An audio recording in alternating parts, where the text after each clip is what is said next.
क्या आपको विलोपन विधि से समीकरण युग्म की हल ज्ञात करने में परेशानी होती है? इस वीडियो को देख लेने के बाद आपको किसी भी तरह की कोई परेशानी नहीं होगी, इसलिए वीडियो में अंत तक जरूर बने रहना। हमारे पास समीकरण युग्म है x + y = 5 और 2x - 3y = 4। इन दोनों समीकरण युग्म से हम लोगों को विलोपन विधि से समीकरण युग्म का हल ज्ञात करना है। चलिए देखते हैं कैसे ज्ञात करते हैं। इसको समीकरण 1 मान लेंगे, इसको समीकरण 2 मान लेंगे। करने का तरीका क्या है, दोनों समीकरण युग्म में से किसी एक चर को एलिमिनेट कर देते हैं, विलोप कर देते हैं। उसके बाद बाकी जो एक चर बच जाता है उसका मान हम लोग निकालते हैं। उसके बाद उस चर के मान को फिर किसी एक समीकरण में रख देते हैं, तो दूसरा चर का मान भी निकाल जाता है। चलिए देखते हैं। देखिए यहाँ x है, 2x है, y है, -3y है। तो x वाला टर्म को कंप्लीटली इक्वल करना है, बराबर करना है, या फिर आप y वाला टर्म को कंप्लीटली इक्वल कीजिए। मतलब x वाला टर्म को आपको बिल्कुल बराबर करना है, x वाला टर्म को बराबर कीजिए या फिर y वाला टर्म को बराबर कीजिए। उसके बाद जोड़िए या फिर घटाइए। किसी तरह से आपको एक चर को एलिमिनेट करना है यहाँ से। तो चलिए हम लोग देखते हैं कैसे करेंगे। और यहाँ y है, यहाँ 3y है, तो इसको हम लोग 3y बना सकते हैं, चाहे हम लोग x को भी बराबर कर सकते हैं, कोई दिक्कत नहीं इसमें। तो चलिए हम लोग y को बराबर करेंगे। तो y को बराबर करने के लिए क्या करेंगे, समीकरण 1 को 3 से मल्टीप्लाई कर देंगे, 3 से गुना कर देंगे। तो लिखेंगे समीकरण 1 को 3 से गुना करने पर क्या हो जाएगा, 3 गुना x 3x प्लस 3 गुना y 3y इक्वल टू 3 × 5 = 15। इसको हम लोग इक्वेशन समीकरण 3 मान लेंगे।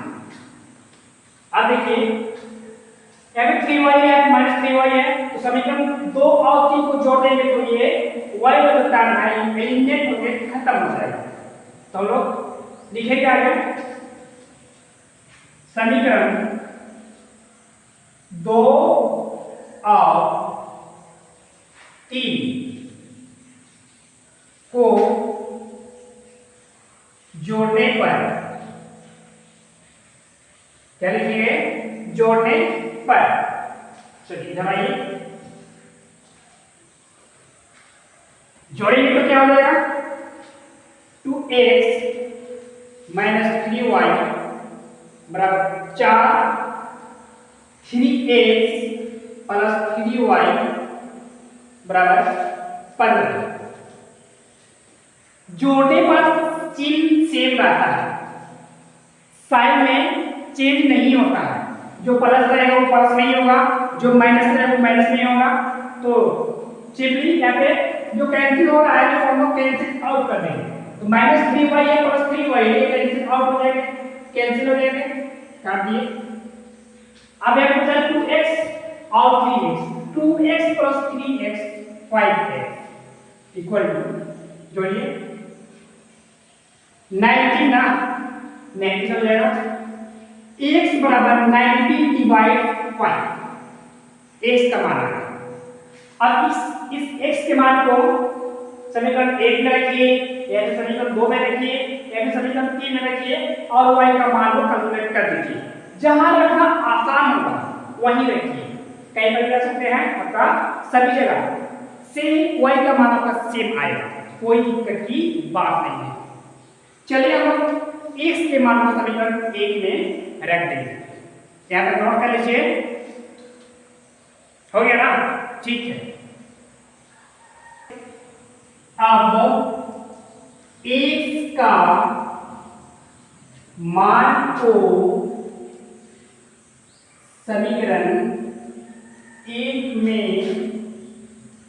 रखने पर समीकरण 1 है x प्लस y बराबर 5। x की जगह पे क्या रख देंगे? 19/5 प्लस y बराबर 5। y बराबर हो जाएगा 5 माइनस, इसको बराबर का दूसरा साइड में लेके जाएंगे, प्लस है ना तो माइनस हो जाएगा। 19/5 इसको सॉल्व करेंगे। 5 5 से 25, 5 5 से 25 माइनस 19, 5 5 से 25 माइनस 19 बटा लीजिए 5। 25 में 19 घटाइए 6 हो जाएगा, बटा लीजिए 5।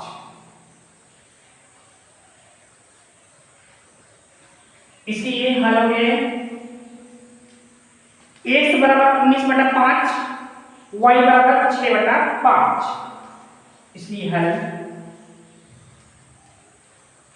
x बराबर 19/5, y बराबर 6/5 आंसर हो। चलिए किसी कोई दिक्कत है तो पूछ लीजिए। एक सवाल आपके लिए, 3x plus 4y equal to 10, 2x minus 2y equal to 2। किसी एक चर को आप इक्वेट कीजिए, बराबर कीजिए, उसको एलिमिनेट कीजिए और फिर दूसरा चर का मान निकालिए। उसके बाद उस चर का मान निकालने के बाद फिर उस मान को किसी भी एक समीकरण में रख दीजिए, फिर एक चर का मान निकल के आ जाएगा। आई होप मैं आपको अच्छी तरह से समझा पाया हूं। अगर किसी तरह की कोई दिक्कत है तो कमेंट सेक्शन में आप लिख दीजिए और इसका आंसर कमेंट में आप जरूर दीजिएगा। अगर वीडियो पसंद आया तो वीडियो को लाइक, शेयर और चैनल को सब्सक्राइब करना ना भूलें। आपको एक बात बता देता हूं, Vinod maths academy YouTube channel में हम लोग आपको A to Z पूरा सिलेबस कंप्लीट करा रहे हैं, वो भी बिल्कुल फ्री में। आपको किसी भी तरह की कोई रकम चुकाने की जरूरत नहीं है, बस आप हमारे साथ जुड़े रहिए और अपने बोर्ड एग्जाम की तैयारी को बेहतर कीजिए। इस वीडियो में यहीं तक, मिलते हैं नेक्स्ट वीडियो में। तब तक के लिए जय हिंद, जय झारखंड, धन्यवाद।